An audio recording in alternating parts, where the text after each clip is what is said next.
All right, good morning, everyone, again. I'm Karen Miller, and I'm your platform assistant this morning. And I am very pleased to welcome you all to our service. If you are somehow new to us, we would love to have you join our service this morning. And after church, if you would like to join us at the welcome desk and sign our book to get our email messages, that would be great. We would appreciate it. This morning, Reverend Mo is with us, and her message focuses on the topic of speaking candidly. And Reverend Mo, I was wondering if you would lead us in opening prayer.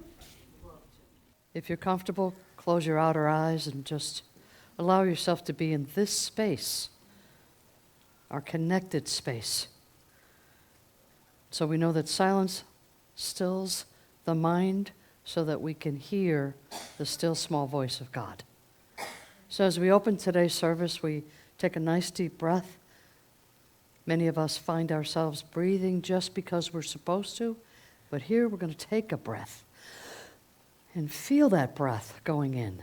Not the automatic breath, but a deep breath. And then we let go by releasing that breath out into the universe. So thank you, Mother, Father, God, for bringing us together for this beautiful day to connect with one another, to connect with that inner voice of God, and to connect with the universe as a whole as we ignite within us an openness and a clarity to receive all that awaits us. And we know that intellectually, spiritually, it is all good. So we breathe in the good attributes of God: love, peace, connectedness, and we let go of worry, concern, trepidation, and we allow ourselves to sit down in the chair and let the chair support us as it is intended to do. And we keep our minds and our hearts open to all that awaits us for this brief time that we have together, and for this joint effort and this joint connection to each other and to the inner spirit of God. We are grateful, and so it is. Amen. Amen. Thank you. And so we just take that nice cleansing deep breath, because this is the time, for some of us, it may be the only time all week that we get still enough. So we want to make use of this valuable and precious time together. So I invite you to put both feet on the ground if you haven't already done so, and close your outer eyes and allow the inner eyes to be wide open. And if you've got a great imagination, imagine your heart opening wide and your mind opening wide. Because we know that when we are open and receptive, things pour in. Not just the still small voice of God that resides within us, but also the universe itself is a magnet of all good things. And so we focus on those good things as a blessing that our daily word shares. And so as we take this nice breath and we allow the chair to support us, we allow ourselves for our mind to just calm down a little bit. It's impossible to shut the mind off, but we can at least decide what we want to focus on. If the mind's going to talk to us, let's do good stuff. Let's allow our minds to be blessed, to just be here right now and enjoying this moment. It's perfectly fine to do that. And so we breathe. And breath is an important aspect of centering the mind and the heart. For it is this active breath that permeates our being and allows us to move forward on this journey that we call the human experience. So we breathe. And we breathe and we see ourselves being connected to this inner source. Some call it God, some call it Buddha, intuitive voice. Whatever choose of words you use, we know that that entity resides within us and moves us through this experience that we have. Our inner quest is to know and serve God more, but the human part gets in the way of us being able to express that and to feel that connection. So we choose to allow ourselves to be still enough to accept the gratitude and the love that we feel with this inner knowingness. So as we allow our mind to calm down and put aside some busyness that might be transpiring later or the busyness of getting here, we just say, I am ready. I am ready to listen. For that's what meditation is. It's listening, being still enough to hear that still small voice of God. For prayer is the act of requesting, and meditation is listening.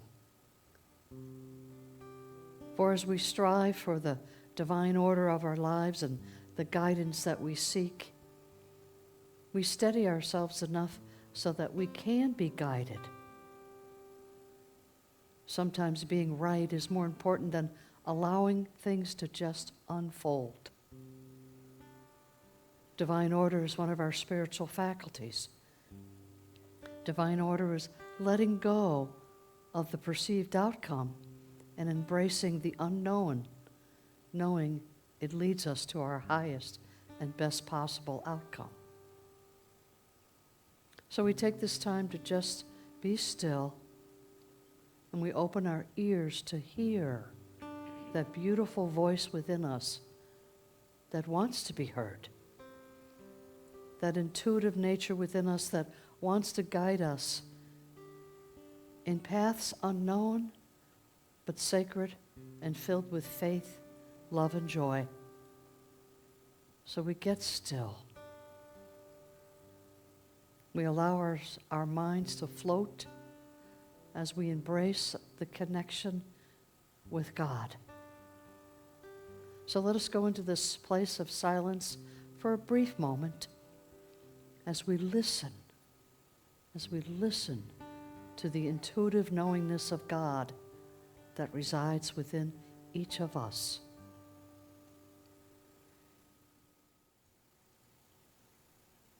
So as we bring ourselves back to this moment of now in our own special way, we give gratitude and knowing that we are blessed to just have this moment to just be still. And so it is. Amen. Amen. So as some of you may know, I'm your consultant, and the reason I say that is because the talks that I've been doing are not your traditional metaphysic Bible talks, right? We're focusing on a particular text, the 15 commitments for leadership building. And so today is commitment number 4. And if you will bring those slides up, that'd be awesome. Speaking Candidly. And if you have time and you want to go get the book, that'd be awesome. If you've missed any of the previous talks, Rob, is it a fair statement to say that they're all on the website? I'm here the first and the last Sunday of the month, so you can be able to find them and kind of regroup. Believe it or not, I'm only going to do the first 6 because the rest of them, the rest of the other 9, are related to the first 6. So if you can master the 6, at least in conscious level, it's amazing things will happen for you. So Speaking Candidly follows the first commitment, which is being totally responsible for your life. Let's go ahead and hit that next slide. See, this commitment business is about our behavior, our thinking, our actions, everything about our beingness. Are we above the line or are we below the line? And when we're paying attention, we know when we're below the line and we know when we're above the line. But sometimes we go into automatic pilot and don't realize that we've done this. We've said things or tried to make a point, and we go below the line in our tone of voice or maybe our imaginings. So the first commitment is knowing that being above the line is about open,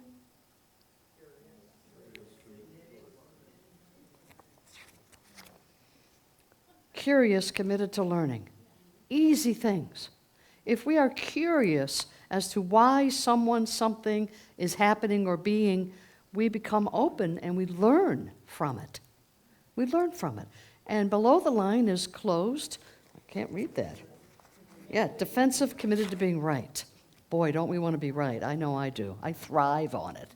I wake up and go, today I'm right, right? So that's so go to the next slide. I'll get there. So the first one says taking radical responsibility. This means that you are responsible for what goes on up here. That's the only thing in your life that you have total control over. You get to manage that.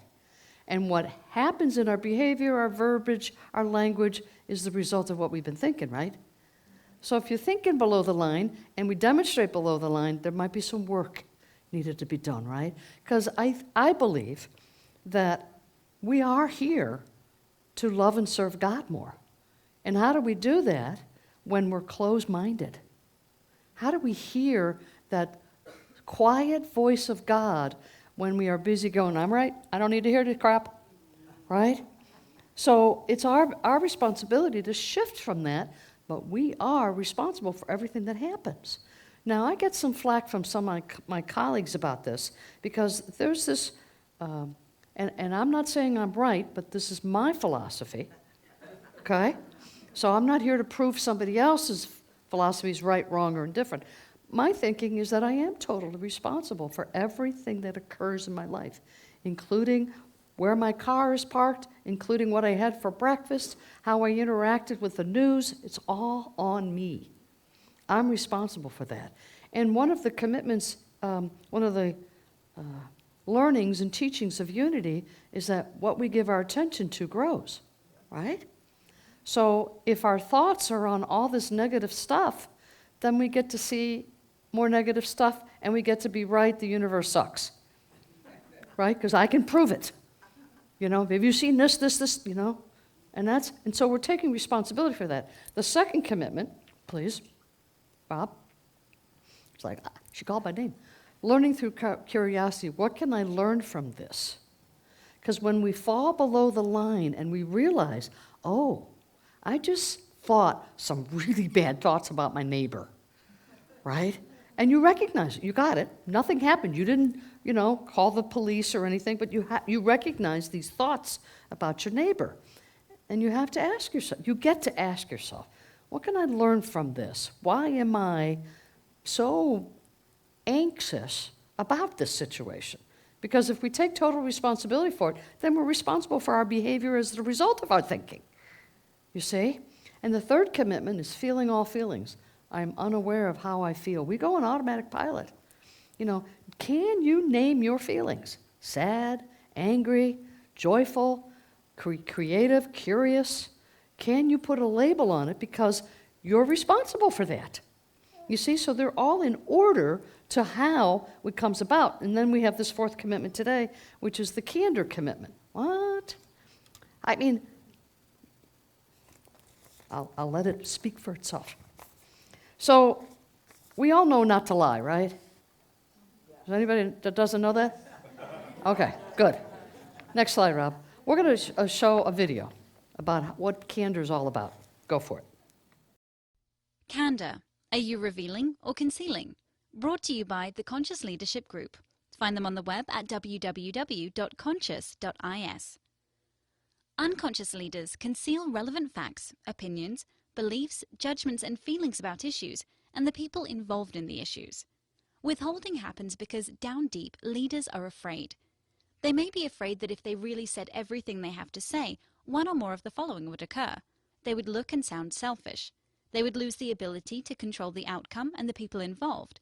They would appear odd because no one else is being totally candid. They would be judged and criticized for their thoughts and feelings. Other people's feelings would be hurt. Their lives would be filled with conflict and drama. Conscious leaders face all of these fears and choose to reveal. They do this because they know from experience that the cost of withholding is greater than the cost of revealing. When they conceal, they know that it costs them personally. It costs them their integrity, and this leads to a loss of energy, passion, drive, and creativity. It costs them their freedom, as they have to pretend to be something they aren't. It costs them deep, authentic connection with themselves and their teammates, as people relate in increasingly superficial ways to one another. Conscious leaders also know that withholding costs the team and the organization. Because all relevant facts, stories, and feelings aren't shared, the best decision often doesn't get made. It takes longer to make decisions, and once they're made, people don't fully align around the decision because they've withheld their true self in the process. When people aren't candid in meetings, it often leads to something we call the meeting after the meeting. In the end, more drama is created by concealing rather than by revealing. So what does a conscious leader do? First, they check with themselves and they ask, if I were to reveal everything about myself and this issue, what would I say? Sometimes it helps to actually write this down. Second, they notice the gap between what they're revealing and concealing, between what they're saying out loud and thinking silently in their head.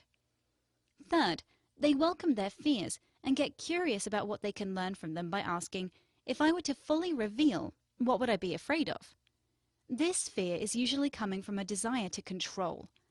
They notice how their concealing is an attempt to try and control other people, themselves, or the outcome. They welcome the fear and the wanting to control. Fourth, they notice how withholding is costing them and their team.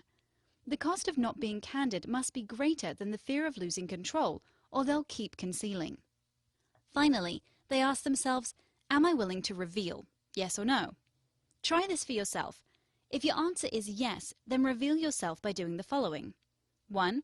Let go of being attached to being right about your view of reality and this issue. 2.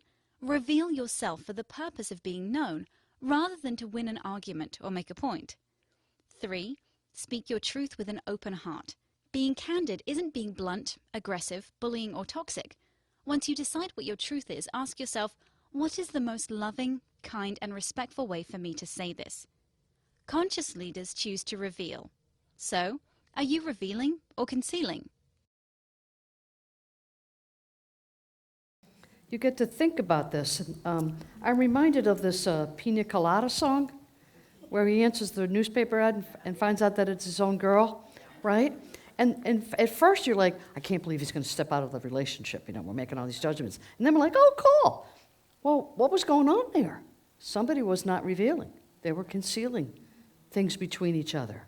So it's interesting in the text, it says when a relationship gets bored, somebody's withholding, probably both of you. You know, when you start to really reveal what's going on, it connects you more rather than dissipates you. You know, it's a funny thing about that.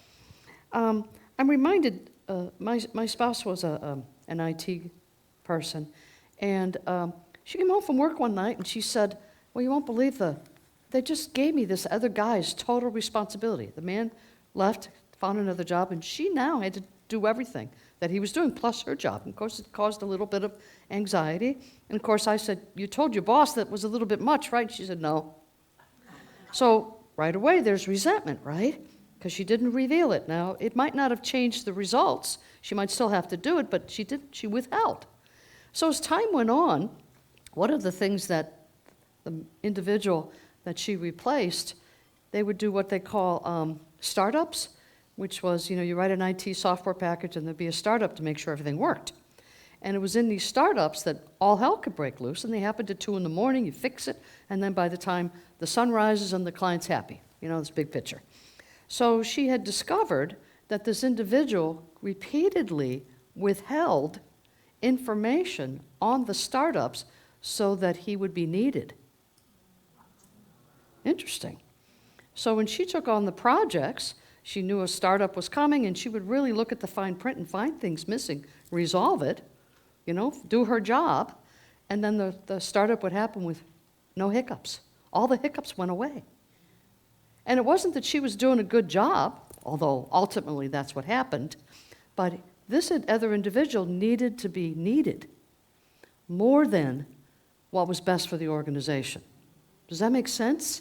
Right? We know people in our lives that do that. And they're protective of themselves. He wanted to protect his job so that no one would know how to do his job.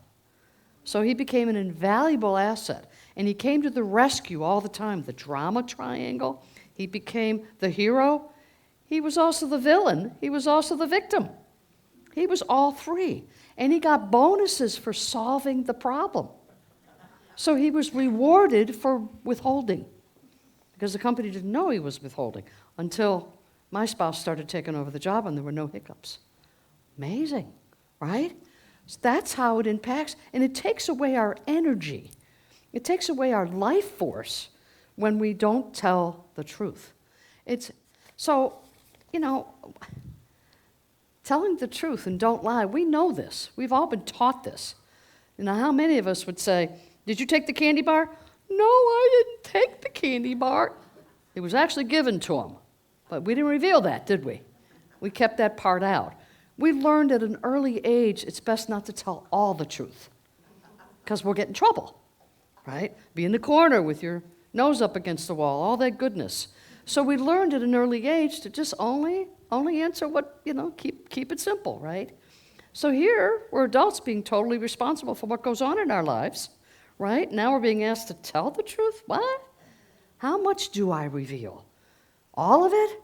And how do I do it in a fashion that, A, I don't lose my job, my relationships, or go to jail, right? But officer, I was only going 52 when you knew you were going 70, right? You're protecting yourself. We're in fear, and that's what holds us back. Well, then you get home and you can't tell your spouse you just got a speeding ticket for going 52 when you know you were going 70, right? So we withhold, and then it always comes out, doesn't it? There's no hiding in a relationship if you want it to succeed, right? So revealing and withholding can really be a catapult in a relationship to a positiveness. And you have to come from that place that this is going to be good, even though it might cause some upsetness at times. So the problem isn't nearly as big as the problem is withholding. When you withhold, it prohibits you from having, plus, when you withhold, you've got to remember you withhold it, right? You might as well write it down somewhere so you can remember what it is you said, right? Yeah, and that takes up a lot of juice, doesn't it? What's going to happen today and how do I manage it? And you can chuckle at this, okay? For transparency purposes, I am very much addicted to Lay's potato chips. The first 10 years of my relationship, my spouse did not know that. That didn't mean I ate less. I just made sure I ate them when she wasn't around. Because I knew she would say something, because. And so now I eat in front of her, total bags, right? And a couple of times she said, I would imagine you're not hungry for dinner anymore, are you? Or there'd be a little bit of a snide comment. Because after all, she's perfect. And I get that. So, there are certain things that we just kind of withhold, thinking that we better not disclose that.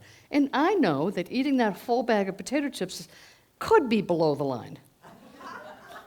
I like to stay in the middle of the line for now, because I don't want to not have them anymore.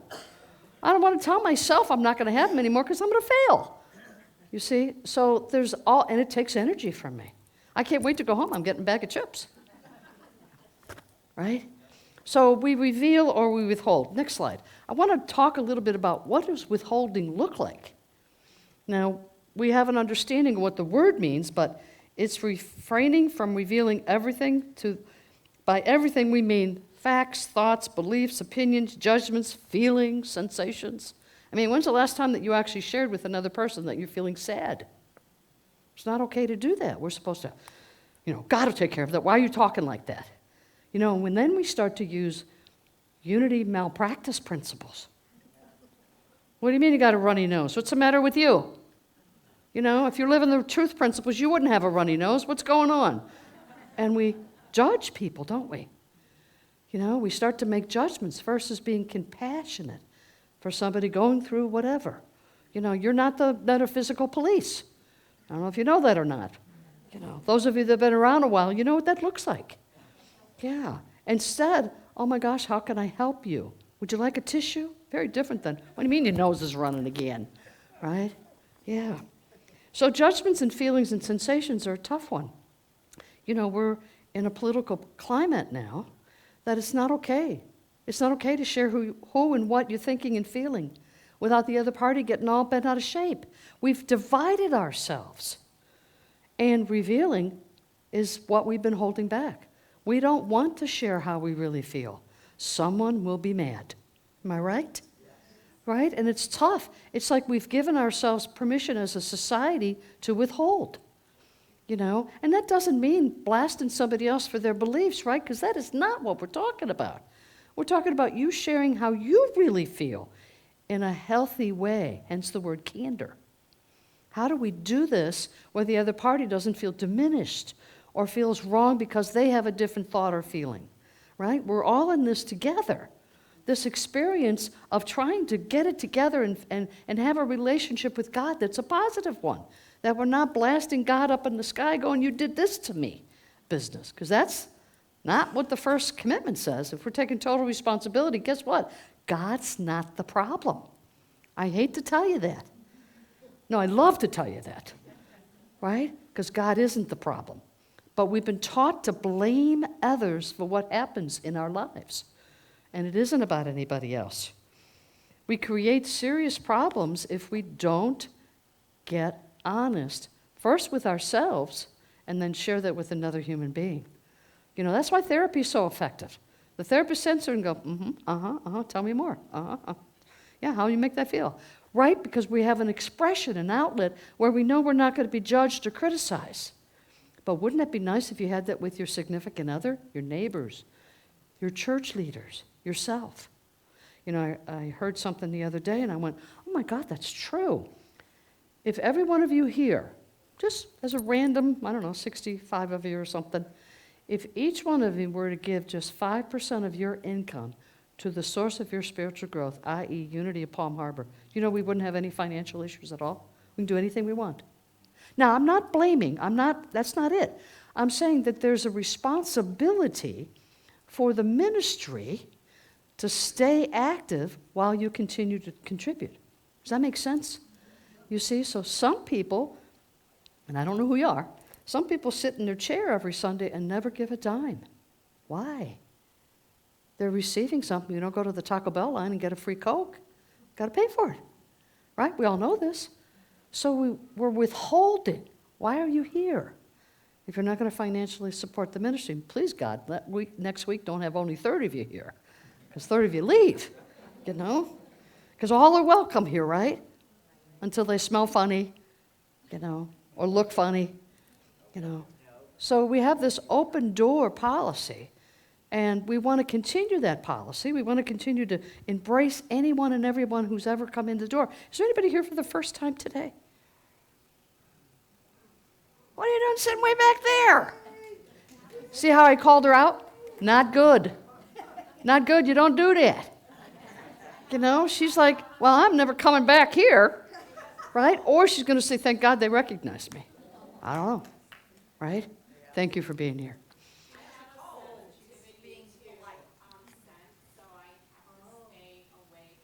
Gotcha. It's all good. It's all good, right? Yeah, it's all good. Yep. Thank you. Next slide, please. Our brains are wired to make judgments. So we're not going to stop that anytime soon. But in unity, judgment is one of our spiritual faculties, right? So where's the center of the judgment? I think it's the pit of the stomach. Somebody correct me if they know what it is. The point being is that we can't stop judging. But what we do with that thought is the million-dollar question. Judgment, faculty of judgment, is about discerning whether to make a left turn, a right turn, go forward or backwards, or to buy this or buy that. It's a judgment faculty. And we go within and we ask God, is this the right choice for us? And that's judgment. Versus saying in your mind that, I can't believe she wore black again. Right? Does that not take away your energy? Versus, wow, she looks great in black. See? One's a statement, the other one's a judgment. So our judgment faculty needs to be tempered. This is how we pay attention to what's going on in our minds, how we become responsible for everything that happens. So when we catch ourselves making a judgment about another human being, we say, thank you for sharing, and move on. No energy behind it. And if somebody's got a runny nose, we go, wow, can we get them a tissue, right? And then we say, you know what? I sure hope you feel a lot better tomorrow. versus I can't believe they got a runny nose again. See, the judgment faculty will guide us below the line.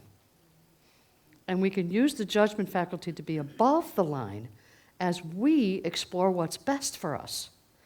So I had an example this week of an individual who seemed to agitate not one, not two, but 3 different groups of individuals that I was with. And I went, damn, what the heck is going on? Very uncharacteristic. And it started to bother me. Everything about me was starting to come up, and I went, because I'm teaching this, so it's on the front of my brain, and I said, jeepers, I must be attracting that to me. I must be looking at a way to have a conflict. I don't want a conflict. I don't. So there's that drama triangle. I was going to be the victim, see what you did. And I went, I don't want to do that either. And yet I want to be candor with this individual and go, hey, what's going on? So I really sat with God. It's just, the more you sit with God, the faster the answers come. In case you didn't know that, sitting with God and going, you know what, I'm a little on the gray side here. I would really like to know which direction I should be going in. And God answers. When you are open to that response, it's amazing what will happen. So I'm sitting with the question going, I want to bring this up, but I'm afraid. I'm in fear of losing the relationship. Right? If I say what's really on my mind, this could really rock the boat. And boom, that's out the water. And I didn't want that. So I said, listen, you got a chance for us to chat? Why, what's up? Oh, no. That's not how I wanted it to start, You with me? Right? So I put my hand on him and said, I just need you to breathe through this. I'm going through something, and I want to share it with you. Because it's me. Even though I can point out, you did this, you did that, I can do all that. But that isn't going to mend the relationship, and it'll certainly take me below the line, right? So I said, listen, I'm observing that you've had some words with some folks that we've been hanging out together with and was wondering what's going on. And amazing what happened with that. I found out all this stuff. Completely dissipated where I was coming from.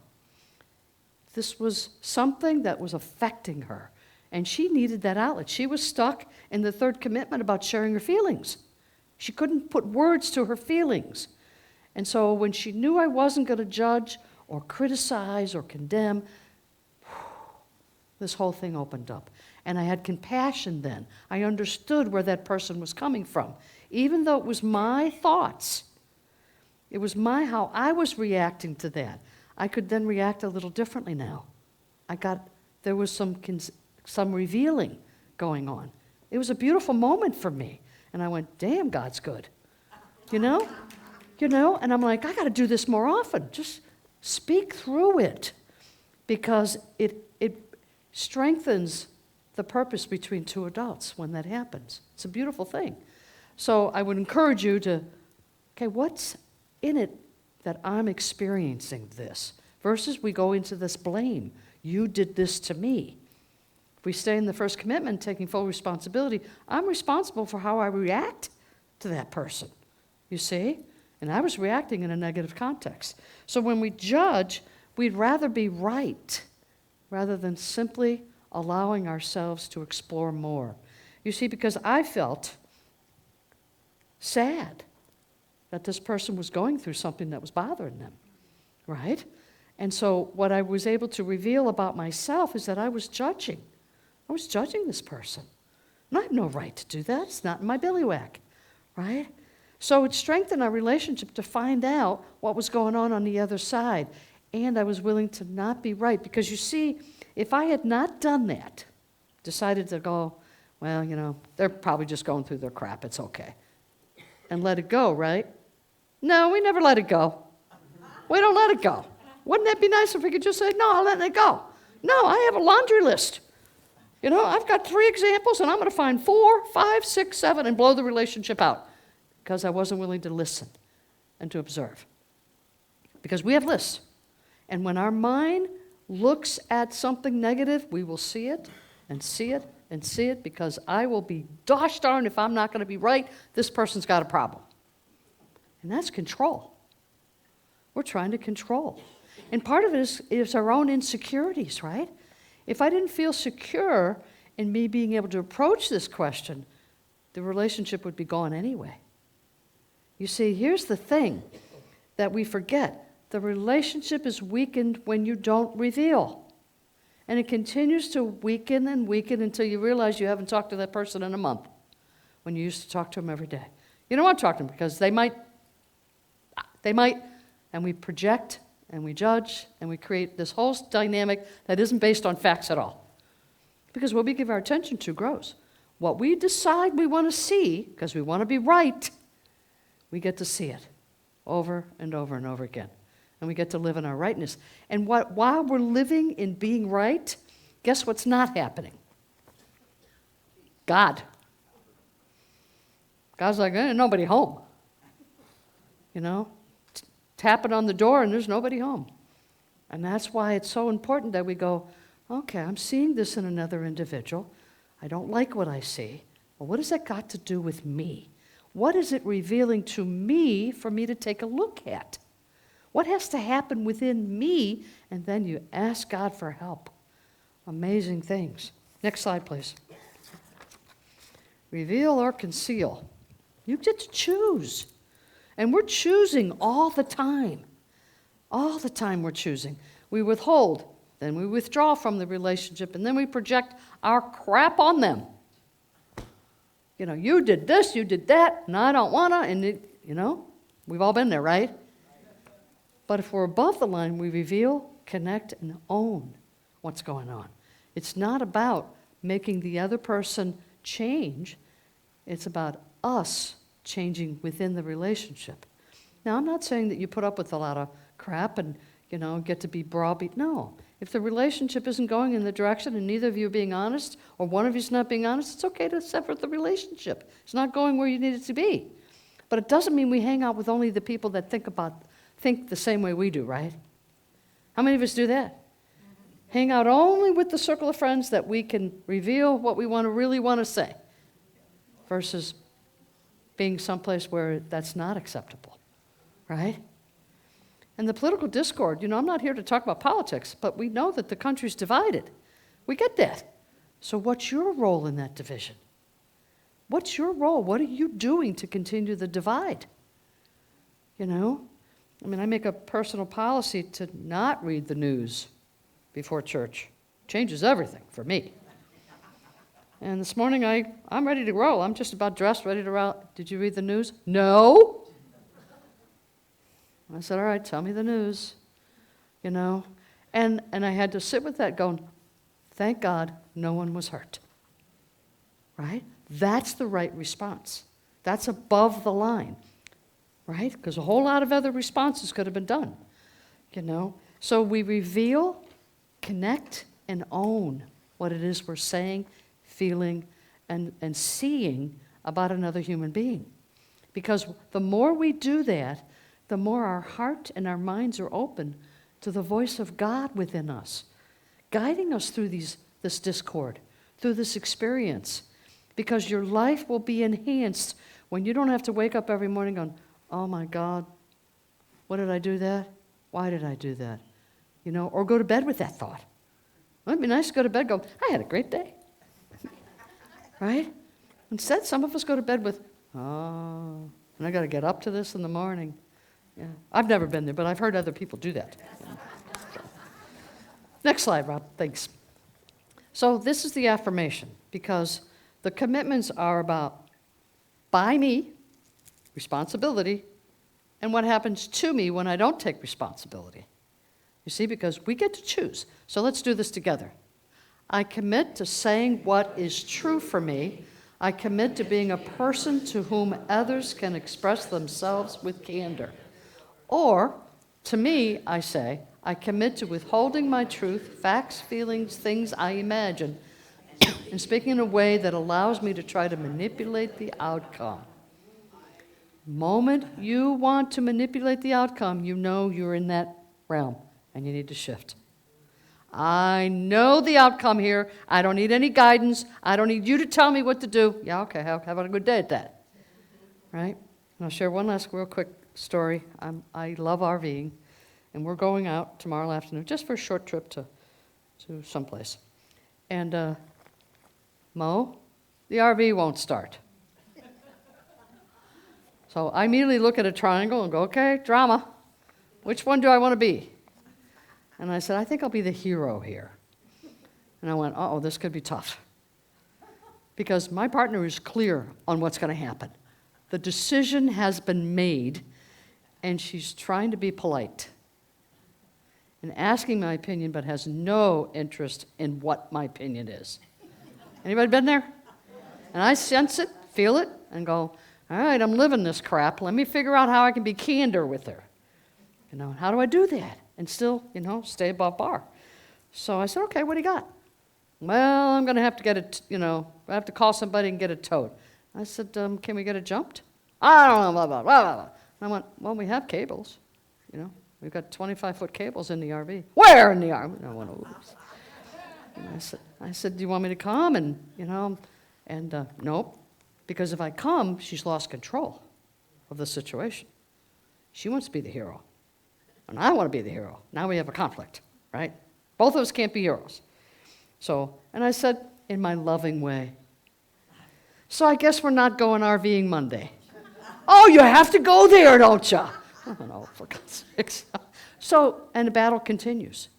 And then finally, she said what she really wanted to say, which is what she wanted to say at the very beginning, which was, I don't care what you think. I need your support. I'm going to do whatever the hell I want. Now, I think if I had heard that initially, I would have said, okay, let me know if you need any help. Maybe. Not sure. Maybe. It would have taken a moment or two, but I think it would have come out in the end. So the day proceeds, and finally I said, the guy we're going camping with, he's pretty versatile. Why don't you give him a call? That's a really good idea. Mumbled. And I went, what do you got to lose? So she picks up the phone call, and the guy came to the rescue, fixed everything, replaced the battery, the whole 9 yards, And so I'm like, yeah, I got to be the hero, right? That was more important to me than anything else, for God's sakes, right? What a waste of energy that took out of me, depleted me completely. So I knew that I needed to clean it up, be candor. And I said, I want to honor you, because I do. I want to honor you and you taking the step to be the one to take care of that problem, because I didn't have to do it. Be joyful in that. And I said, but I would like to have some input in the decision getting there. And it seemed that you didn't want me to do that. Well, I don't have the time to listen to you go on and on and on. Well, might be some truth to that. And I said, sometimes when we go on and on and on, we come to this conclusion. And I said, maybe we could both energize with that. Oh, all right. It's a step in the right direction, but we both got to be candor on it. We got to both share what was going on for us. And that strengthens the relationship, even though it didn't fully come out the way that we both would have wanted it. It still strengthens the relationship. She heard me, I heard her, So it's a practice. And it's interesting that in the book, it said something that I didn't fully agree with, but I'll let you guys decide. You can't be candor if the other party isn't candor. I went, I'm not sure that's true. Somebody's got to start, right? So don't let that dissuade you. Oh, they'll never listen to how I really feel. Don't go there, because that's your head, right? That's your judgment faculty. When you bring up your compassionate side and just without the anger, without trying to be right, and you've asked God for help ahead of time, the other party will just, where two or more are gathered together, there's bound to be discord. But where two or more are gathered together with this one person that can shift, it changes the energy field, right? Yes. And we want that energy field to be upper, not the depleted kind. So we have to practice it with our significant other, even if it means standing in front of the mirror doing it. But we have to be willing to let go of our judgments and not hold back and withhold how we're really feeling. And a lot of this comes up for me in the, being a consultant for ministries, is boards. Are we honest in a board meeting? It takes trust. We come into a board meeting, we don't know each other. And you want me to be honest with that person? Why would I do that? Right? They're not going to like me anymore or whatever. So it starts at home, shall we say? If we want a closer relationship with God, we need to know what's depleting our energy field. And not revealing is a depletion. It's up to us to say, yo, Ma, please don't talk to me in that tone of voice. It saddens me. That kind of, have a dialogue without, I can't believe you yelled at me again. It changed, because that brings up everybody else's stuff, So it's a practice, and so much of what we do here is about being open and listening. And when we can walk away from the notion that I'm right and be open to what's going on, amazing things will be revealed that will enhance your relationship with the other party, but also with God. Because that's what we say we want. Last slide, please. Our homework. What's our homework? Yeah. Reveal that you just made a judgment. Be honest with yourself about it. What if you got to lose? I'm making a judgment about whatever, and then connect with that judgment. What has that judgment got to do with me? Why am I going in that direction? And then, of course, own the judgments. That's me. I'm doing it. I'm creating the problem. It's a big deal. It's a big deal in our connectedness with one another. And we say we want that. The doors here are open for everyone, and we're going to make judgments, and it's up to us to go, I just judged that. I need to take a look at that. I can't believe I did that. And then ask God for help with it. And it changes the way we operate with our relationship with God. When you get still with that mindset that I am open, God, literally say that to yourself. I am open and receptive to what needs to happen here. And the world unfolds in front of you. That's been my experience. And I encourage you to do that because it works. Gosh darn it, it works. And why not do it, right? I see that for each of you. I see you looking at how it could be better. Your communication with yourself and with each other. And Godspeed, and laugh at yourself. Because when you start looking, you go, wow, I just did that. And then you go, what is that about me? Things will come up, things you didn't even remember from childhood will suddenly float up to the surface and go, wow, I need to resolve that. My brother did what? And then you get to take a look. Godspeed, have fun with it, because you can. You get to choose. So thank you.